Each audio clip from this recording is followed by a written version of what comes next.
Does anyone remember the show Drake and Josh about two boys who were brothers that were in about high school? Do you remember the episode where their younger sister Megan trapped them in a treehouse? So they were stuck there for a really long time and they were bored and they were trying to entertain themselves. So Josh comes up with this idea to play a game. So the two of them are there and they're sitting in the treehouse and they're playing some kind of ABC game where one person, which Josh started off by saying a word that started with the letter A, and then Drake would respond with a word that starts with the letter B, and then Josh would respond with something that starts with the letter C, and then they'd go back and forth until they went through the whole alphabet. I saw this episode years ago. I think it was a rerun that actually inspired this idea. I saw this episode and I thought, that would be a great idea to expand your vocabulary or make you think without it being too hard that it's stressful when you're learning another language. So it would be a great idea for the Romance languages, for example.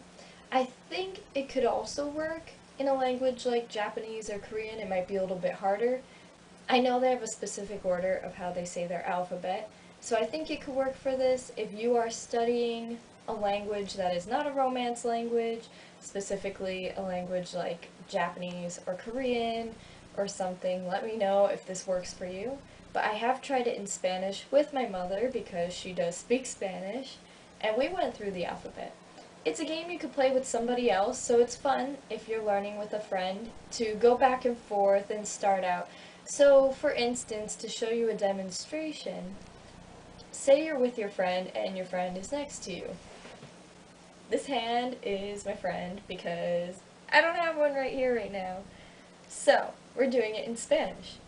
And I would say, for A, abeja, B, burbuja, C, cálculo, D, dueño.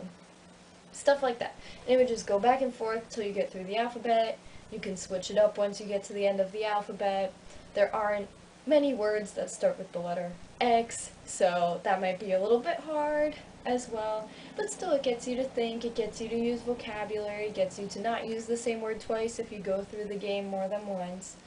And it's been helpful for me. It was a light activity. It wasn't something that was too hard or too stressful to do. If you don't have anyone else to play with, you could play it on your own. You could just go through the alphabet in your head and say words that start with each letter of the alphabet. So if I were playing by myself without my hand friend who was here before, I could just be like abeja, Bulgaria, Catalan, etc. Just go through the alphabet. You could time yourself if you really want to. You could go crazy, you could really do whatever you want with this game, make it your own thing. It was just an idea that I got from a TV show that I watched, and I thought I would share it with all of you. Do you guys play any other games to expand your vocabulary, or to review words that you already know? If so, let me know in the comments.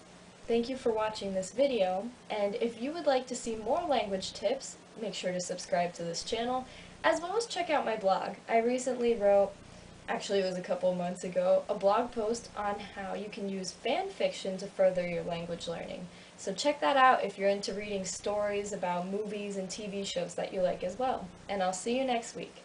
Bye! Thank you for watching this video. I hope you enjoyed it. And if you did, remember to press the like button so I can know to make more content like this. Also, remember to leave a comment telling me if you like these kind of videos or if you want me to make other kinds of videos.